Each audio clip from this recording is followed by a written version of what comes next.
Last time we talked about Brushy Bill Roberts, the Texas man who claimed Billy the Kid didn't die in 1881. But today's twist doesn't happen in Texas. It happens in an Arizona cemetery. Because in May 2005, two investigators went to the Arizona Pioneers Home Cemetery in Prescott and did something most Billy survived stories never dare to do. They opened a grave. Not Billy's grave. The grave of a man named John Miller, who died in the late 1930s and who some people believed was Billy the Kid living under a new name. And it didn't stop at rumors. They took DNA from the remains and tried to compare it to blood traces linked to the night Billy was supposedly killed. Sounds like it should end the debate, right? The reality is way messier, and that's exactly what makes the John Miller case so wild. Number 1. A grave in Prescott. In May 2005, in a quiet cemetery in Prescott, Arizona, two men showed up with a mission that sounds like a movie plot, but played out in real dirt, real paperwork, and real consequences. They weren't digging for gold, and they weren't looking for some anonymous bones from the 1800s. They were looking for a specific man buried in the Arizona Pioneers Home Cemetery, John Miller, who died on November 7, 1937. And the reason they wanted John Miller wasn't because he was famous under that name. It was because some people believed John Miller had lived most of his life under a different name entirely, William H. Bonney, better known as Billy the Kid. That's the weird little hinge point of this whole case. This wasn't the usual situation, my grandpa told me. This wasn't somebody waving around a blurry photo and swearing they can see Billy's jawline if you squint hard enough. This was a survival legend that went all the way to the most serious, most irreversible step you can take in a historical mystery. Opening a grave. The two investigators tied to the exhumation were Tom Sullivan, a former sheriff in Lincoln County, New Mexico, and Steve Cedarwall, a former mayor in Capitan, New Mexico.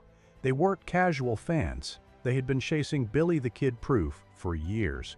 And like a lot of people who get pulled into Old West questions, they learn fast that the story isn't just outlaws and lawmen.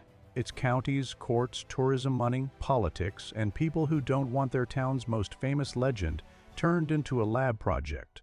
Their original Holy Grail target was the most iconic grave of all, the spot in Fort Sumner, New Mexico, where history says Billy the Kid was buried after Pat Garrett shot him on July 14, 1881. But that famous grave is also a mess. The cemetery flooded in the early 1900s, markers disappeared, stories piled up. The grave became a symbol, a tourist stop, and an argument. And when a grave becomes a landmark, it stops being just a body in the ground. It becomes a community's identity, which means getting permission to dig is like trying to borrow the town's crown jewels. Sullivan and Cedarwall spent a long time trying to get traction for an exhumation in New Mexico, and then instead of pushing straight through the hardest door, they switched strategy. They went after the claimants. That's the logic that took them to Arizona.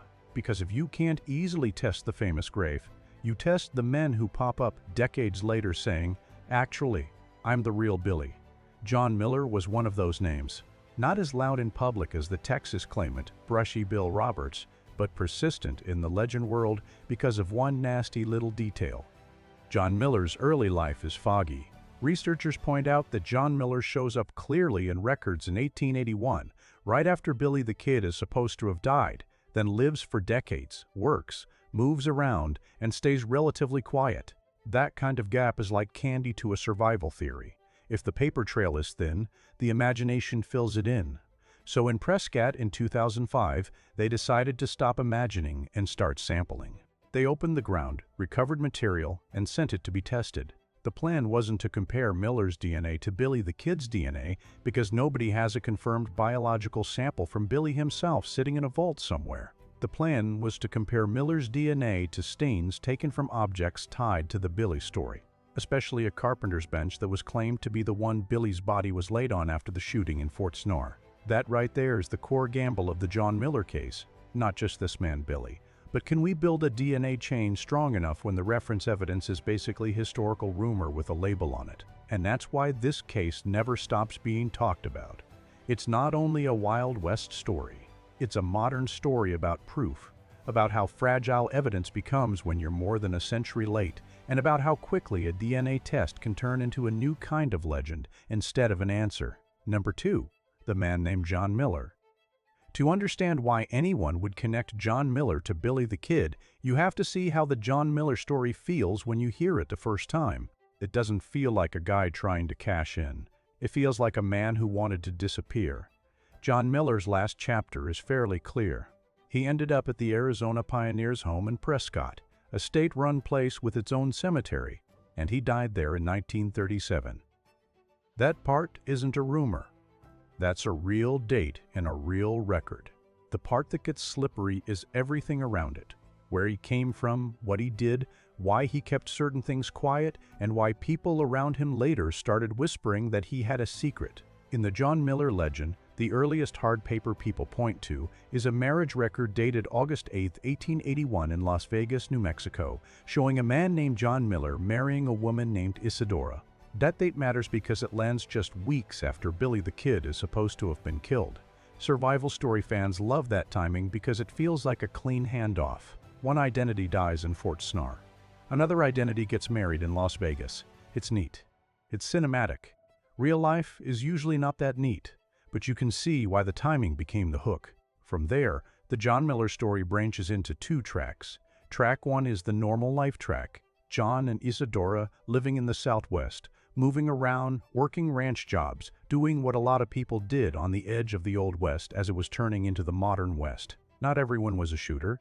Most people were trying to eat, keep animals alive, find water, fix fences, and avoid trouble. Track 2 is the legendary track, stories of John Miller knowing way too much about Billy the Kid's life. Stories of him being unusually skilled with a gun.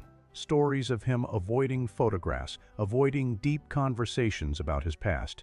And then this is the part that always shows up. Stories that he would deny being Billy in daylight but get sloppy when he'd been drinking and let something slip. It's not hard to see how a community can build that kind of tale around a quiet man, especially in the Southwest where stories travel faster than paperwork. And there's another detail that keeps getting repeated because it fits the Old West vibe. John Miller and Isadora are often described as living in a way that made them hard to pin down, moving often, staying outside town, keeping to themselves. In a world of outlaws and lawmen, that kind of lifestyle gets read like a code. People think he's hiding. Sometimes a person is hiding. Sometimes a person just doesn't like people. The problem is, the legend doesn't care which one is true. It takes the behavior and turns it into a storyline. And then there's the family angle, which is where the John Miller case becomes emotionally sticky. John and Isadora are sometimes said to have adopted a Native American boy, usually named as Max, in retellings. That matters, because once you have the family line, you have living descendants or extended family who can carry the story forward as something personal, not just a campfire myth. A legend becomes harder to kill when it lives inside a family identity. You're no longer arguing about a random outlaw. You're arguing about someone's great-grandfather. Add in one more ingredient. A rumor that John Miller left behind a trunk with secrets, papers, maybe a gun, maybe letters, maybe something that proves it. And now you've got the perfect Old West recipe. A quiet man, a mysterious past, a missing object, and a famous name. It's basically designed to last forever because it's built around absence. If the trunk can't be found, it's always out there. If the paper trail is thin, it's always covered up. If John Miller never sat down and did a public confession tour, it's always because he was smart. That's the kind of logic that feeds itself. But here's what makes John Miller different from a lot of other Billy survival claims. The ending isn't just a story. The ending is a grave, and people actually went into it. That act pulled John Miller out of the category of interesting rumor and dropped him into the category of forensic problem. Because once a body is part of a DNA hunt, the question stops being poetic. It becomes brutally practical. What exactly did you recover? How clean is it? What can you compare it to? And can you prove your comparison isn't garbage? Number 3. Why Billy's identity is a magnet. The Billy the Kid legend attracts survival claims the way a bright light attracts bugs at night. And it's not just because Billy was famous. It's because the historical situation around him is the perfect storm for confusion. Start with the basics. Billy the Kid lived fast, used multiple names, and moved through a chaotic part of the American Old West where records were inconsistent, spelling shifted, and people lied casually because it was useful. Even his birth details are argued over. That doesn't mean anything is possible. It just means the foundation is already shaky, which makes it easier for later stories to wedge themselves in. Then there's the death scene, which is the centerpiece of everything.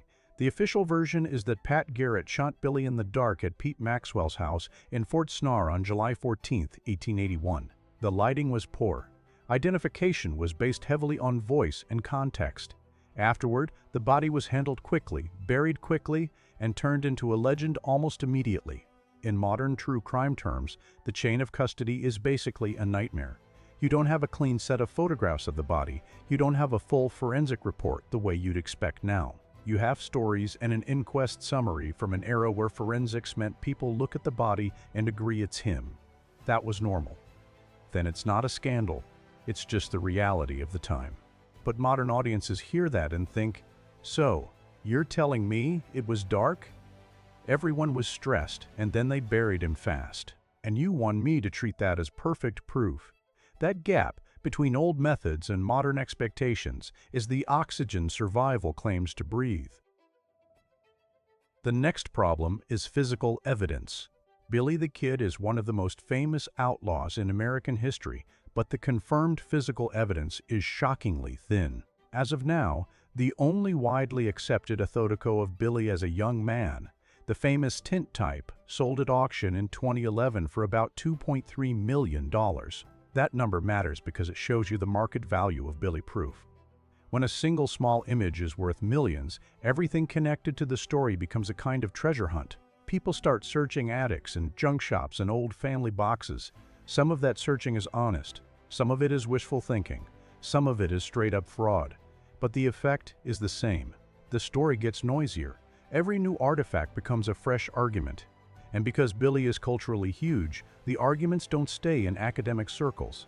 They spill into documentaries, podcasts, local newspapers, museums, tourism boards, and even state politics. Another reason Billy is a magnet is how the Old West has been packaged. The Old West was complicated. Ranch economics, land disputes, ethnic tension, corruption, territorial politics, real violence, and communities trying to survive. But pop culture turns it into a cleaner drama. Outlaw versus lawman, bad versus good, freedom versus order.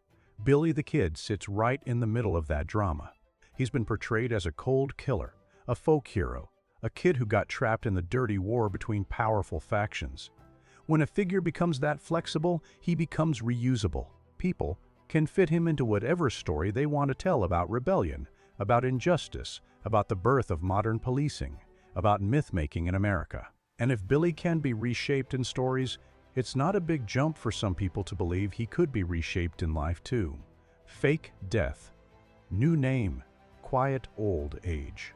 Finally, there's the geography and what happened to the graves. Fort Sumner Cemetery had floods in the early 1900s, and the Billy grave marker story is its own saga of thefts, replacements, and protective cages. That doesn't prove Billy survived, but it does keep alive the idea that the burial site is uncertain, disturbed, or symbolic rather than strictly scientific. If you can't point to a grave and say this is definitely him and we can test it, then every alternative claim gets a little more room to breathe. That's why John Miller matters. He isn't the loudest claimant, but he's one of the few where investigators tried to force the legend to collide with biology. The trouble is, biology doesn't solve mysteries by vibes. It solves them with clean samples and clean comparisons. And in the Billy story, clean is exactly what you don't have. Number 4. The hunt and the exhumation. When people picture a DNA investigation, they usually imagine lab coats and sleek machines and a clean match, no match answer. The John Miller case was the opposite. Dusty paperwork, local officials, and a whole lot of gray area. Sullivan and Sedewall weren't operating in a vacuum. In New Mexico, the effort to do DNA testing around Billy had already turned into a public battle. Part of the plan in those years was to exhume not only the body believed to be Billy at Fort Sumner, but also Billy's mother, Catherine Antrim, because if you can locate her remains, mitochondrial DNA could potentially help confirm or eliminate a match. Mitochondrial DNA is passed down through the maternal line. It doesn't give you a Billy slam dunk, but it can tell you whether two people could share a maternal line.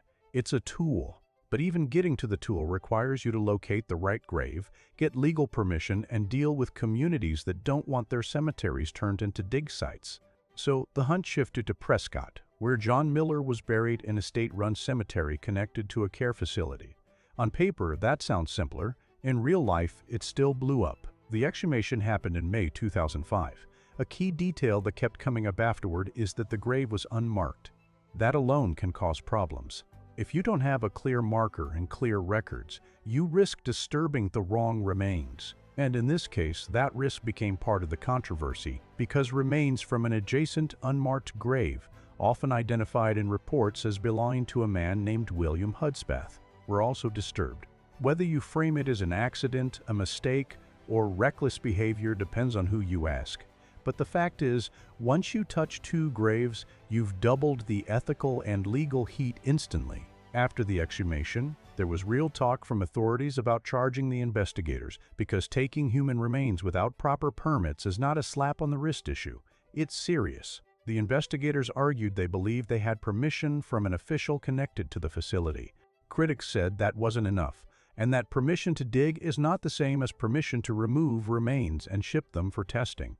Eventually, authorities decided not to prosecute, but the fact that it got that far tells you how tense this was.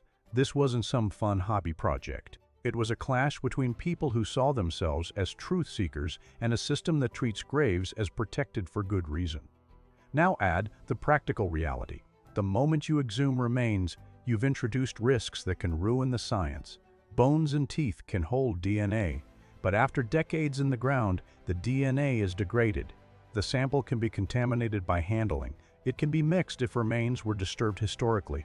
And because the grave was unmarked, even the basic question, is this definitely John Miller, becomes harder than people think. That's why some accounts from the dig focus on physical clues, injuries, dental features, things that fit the story of John Miller's life, like a hip injury that might match the way he ended up at the Pioneers' home. But again, that kind of matching is suggestive, not definitive. Lots of people had injuries. Lots of people had similar dental traits. If you're already emotionally invested, those details feel like confirmation. If you're a cautious investigator, they feel like noise. Still, Sullivan and Cito went forward, recovered material, and shipped DNA samples to a lab in Dallas connected to the broader Billy DNA effort. The big hope was simple: get a usable profile from John Miller. Get a usable profile from the bench blood or other claimed Billy-linked evidence and see if there's a match. On the surface, it sounds like a straightforward plan. Under the surface, it's more like building a bridge over a canyon using rope you found in a shed. It might hold, it might snap. And if it snaps, you don't just lose the case, you create a new argument that lasts another 50 years. Number 5. The DNA dream and the bench problem. Here's the part people don't like hearing. DNA isn't magic. DNA is incredibly powerful when you have the right conditions, but when you don't, it can become a very expensive way to learn that your evidence is basically a mess. The John Miller case was built around a DNA comparison that depended on historical objects being exactly what people claimed they were. The famous one is the carpenter's bench, supposedly used to lay out Billy's body after he was shot in Fort Sumner. Investigators said they had access to that bench and that blood traces were present. They also talked about other sources like old courthouse floorboards connected to Lincoln County history. The logic was understandable. If you can't dig up Billy's confirmed grave, maybe you can extract his DNA from something he bled on. The problem is obvious once you say it out loud. How do you prove the blood is Billy's? You can't just point at an old stain and declare it. You need a chain of custody. You need documentation showing where the object was, how it was stored, who handled it, and why you should trust that the stain wasn't contaminated by someone else's blood, or that the bench wasn't used for other bodies, or that the stain even dates to the right era. Old West towns weren't sterile places. Benches got used, wood got moved, buildings got renovated, museums swapped items, private collectors bought and sold things. Every one of those steps is a chance for confusion or contamination. Also, even if you do have blood, old blood often contains very little usable DNA, especially after a century of exposure. Heat, humidity, cleaning, and plain time break DNA down into fragments. Modern labs can sometimes pull partial profiles from tiny degraded samples, but partial profiles create partial certainty. and partial certainty is rocket fuel for arguments. Another issue is mixture. A stain isn't always from one person. It can be layered. It can include DNA from multiple handlers. If someone touches it with bare hands, you can end up reading the DNA of the last person who handled the bench more clearly than the person who bled on it in 1881. That's not a Hollywood twist. That's normal forensic reality. People hear DNA tests and imagine a crisp name label. Real forensic work often looks like this sample is too degraded. This sample is a mixture. This sample is consistent with many people, or this sample cannot be interpreted with confidence. And here's the deeper issue. Even a match might not settle anything if the reference sample is disputed. Imagine in a perfect world that John Miller's DNA profile matched DNA extracted from the bench. What would that prove? It would prove that John Miller's DNA matches whatever DNA is on that bench. It would not prove beyond argument that the bench DNA belongs to Billy the Kid. You'd still have to convince people that the bench is authentic, that the stain is Billy's, and that the profile isn't contaminated. In other words, you'd still be stuck debating history, except now you'd be debating it with lab language added on top. That's why DNA in historical cases needs something solid to anchor it, a confirmed reference sample. The cleanest anchor would be a confirmed maternal relative, like Billy's mother, if her remains could be confidently located and sampled with proper permission. Another possible anchor would be a confirmed personal item directly tied to Billy with solid documentation. Something like hair in a sealed envelope with a proven chain of custody. But those kinds of anchors rarely exist for 19th century outlaws who aren't thinking about future forensic science. And when people don't have anchors, they grab whatever seems close enough. A bench, a floorboard, a rumor about a blood-soaked object kept safe for generations. The John Miller case is basically the story of what happens when you try to do modern science on evidence that was never preserved to modern standards. It doesn't mean the effort was pointless. It means the effort was always going to be controversial and the results, whatever they were unlikely to end the argument cleanly. Which brings us to the most frustrating part of the story. The results didn't land like a final verdict. They landed like smoke. Number 6. The quiet results and the paper war. After the exhumation and the lab work, you'd expect one of two things. Either a public announcement with documentation or a public announcement that the test failed. What happened instead was the worst possible outcome for anyone who wants the story to end. The DNA work became private, disputed, and legally tangled. Reports and summaries have circulated saying the testing did not provide a clear, conclusive answer. Some accounts describe the results as essentially unusable for proving identity. Others hint at claims that something meaningful was found, but never backed up, in a way that convinced the wider historical community. And when results aren't clearly presented, the vacuum gets filled instantly. People start narrating the silence. One side says they didn't release it because it disproved the claim. The other side says they didn't release it because it proved too much, and officials don't want the fallout. Silence is like that. It can be turned into whatever shape someone needs. On top of that, the Billy DNA effort wasn't only about John Miller. It also involved claims about other remains and other pieces of evidence, and it got pulled into legal fights over public records. At one point, a lawsuit under New Mexico's public records laws forced the release of documents connected to the investigation. The released material confirmed that reports and lab work existed, but it didn't hand the public a simple yes or no to the Billy survival question. In other words, people got papers, but not closure. And that's important because for a lot of true crime-style audiences, paperwork feels like proof. If there are documents, people assume there must be a hidden answer inside them. Sometimes there is, sometimes there isn't. Sometimes the documents just confirm that the case is messy. Another problem is that even when a lab produces an internal conclusion, releasing it publicly is complicated. Labs have confidentiality rules, investigators have legal limits, and if the profile is partial or mixed, professionals might be cautious about letting raw results out into a world where non-experts will treat them like a scoreboard. That caution can be responsible. It can also look like a cover-up to people who already distrust institutions. That distrust is especially common in Old West legend circles because the West itself was full of corruption and power games. People project that old-world cynicism onto modern agencies. Of course, they're hiding it. Then there's the human side. Even if you're convinced you're chasing the truth, digging up someone's grave is an emotional act. It isn't neutral. There are ethical questions about disturbing remains for a claim that might never be provable. There's also the question of consent. John Miller is not a museum artifact. He was a person. His grave exists because his life ended and people laid him to rest. When investigators move into that space, the story stops being just history and becomes a moral argument. Some people see exhumation as a legitimate tool of investigation.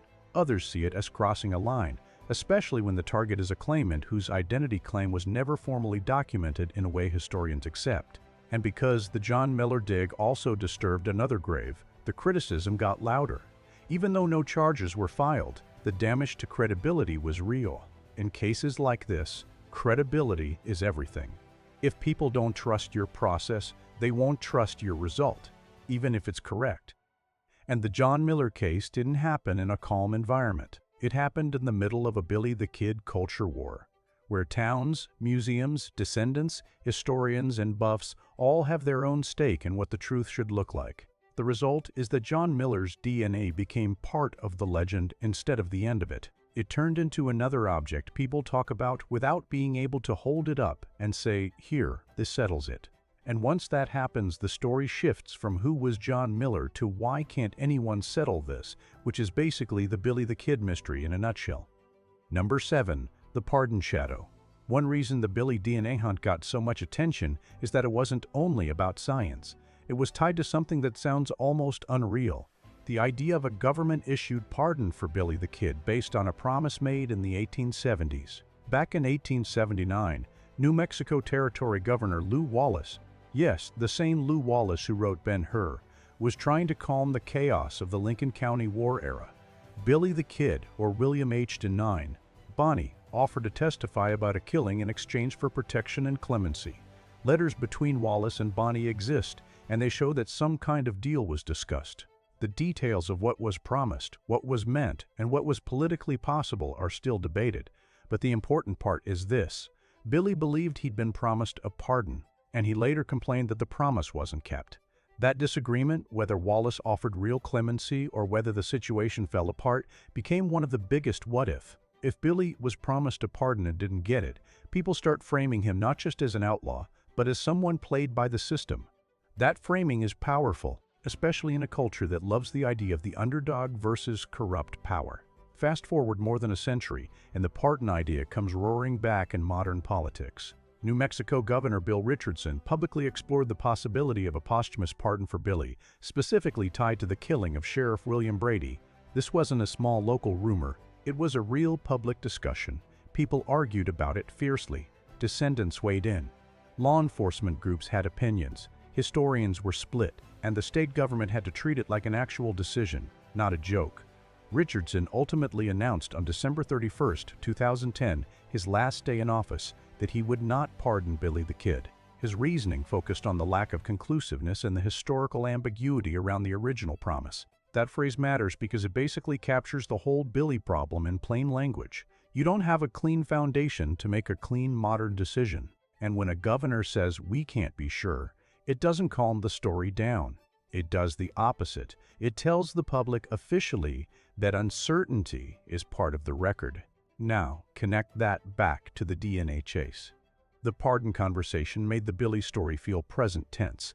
Not this happened in 1881, but this is still alive enough that a governor has to address it. That energy spills into everything else, including the John Miller exhumation. If the state is even talking about pardons, then in the minds of some investigators and fans, the case feels open, like the book hasn't been closed. And if the book isn't closed, then digging up John Miller can be framed as part of finishing the job. But here's the catch. Government decisions don't run on legend logic. They run on evidence that can be defended publicly. A pardon, even posthumous, is still an official act. It's a statement. It becomes part of the historical record, and no governor wants to sign a statement that collapses under the first serious challenge. So the pardon debate highlighted the same brick wall the DNA debate hits, the proof standard. What counts as good enough when you're dealing with the Old West? Is a letter good enough? Is witness memory good enough? Is a rumored bench stain good enough? Is a DNA profile that depends on disputed objects good enough? People answer those questions differently depending on whether they're thinking like a historian, a politician, a forensic scientist, a tourist town business owner, or a descendant who grew up hearing one version of the story at the dinner table. The John Miller case sits right at that crossroads. It's not only was he Billy, it's what would you accept as proof in a world where proof was never preserved for you. Number 8. The legend that refuses to sit still.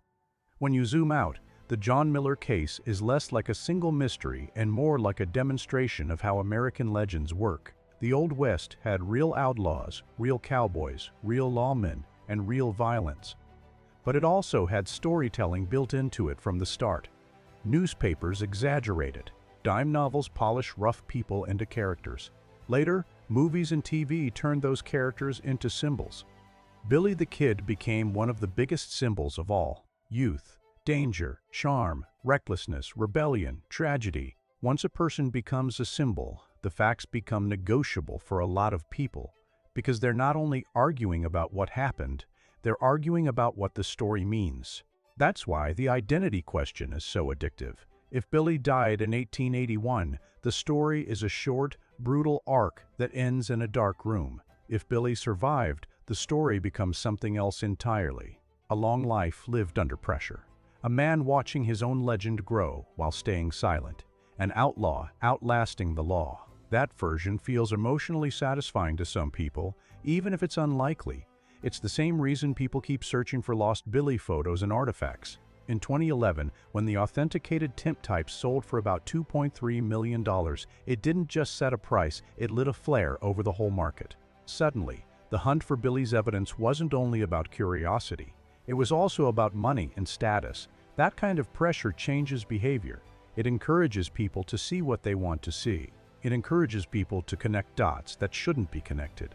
It also encourages honest researchers to get more careful, because once money enters the room, trust gets harder. In that environment, the John Miller exhumation looks like both a serious attempt and a cautionary tale.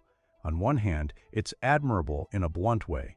Instead of arguing forever, someone tried to test something. On the other hand, the way it played out shows how easy it is for a test to become another argument when the evidence chain is weak or disputed. And then there's the ethical side that never goes away. Exhumation isn't just a method, it's a choice that affects real human remains. A lot of people are uncomfortable with the idea of disturbing graves to satisfy a legend, especially when the legend doesn't have a high chance of being resolved cleanly. In a perfect modern investigation, you'd start with the most reliable plan possible. Locate a confirmed maternal reference, confirm the grave location with proper records, use careful archaeological methods, document everything, and run tests in a way that can be reviewed by independent experts. You'd also be transparent about limitations, whether the DNA is partial, whether it's mixed, whether it can exclude but not confirm, and what assumptions you're making about historical objects. But the Billy case is almost designed to block that perfect plan. The graves are contested. The sites are politically sensitive.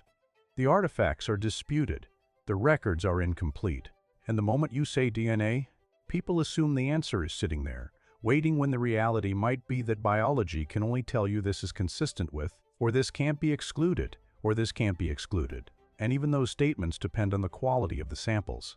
That's where the John Miller case ends up living in that space between what people want DNA to do and what DNA can actually do when the past didn't leave you clean evidence. And the strangest part is that even if you stripped away every myth, there's still something very human left. John Miller was a real man who lived, aged, and died under the Arizona sun.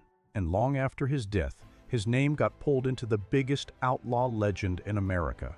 Whether that happened because he really was Billy, because he resembled Billy, because he enjoyed the rumor, or because other people needed him to be Billy, the end result is the same. A grave in Prescott became part of the Wild West. And once that happens, the story doesn't really end. It just keeps shifting shape, moving from campfire talk to courthouse filings, to lab reports to headlines, and then back again like a dust devil that never fully settles.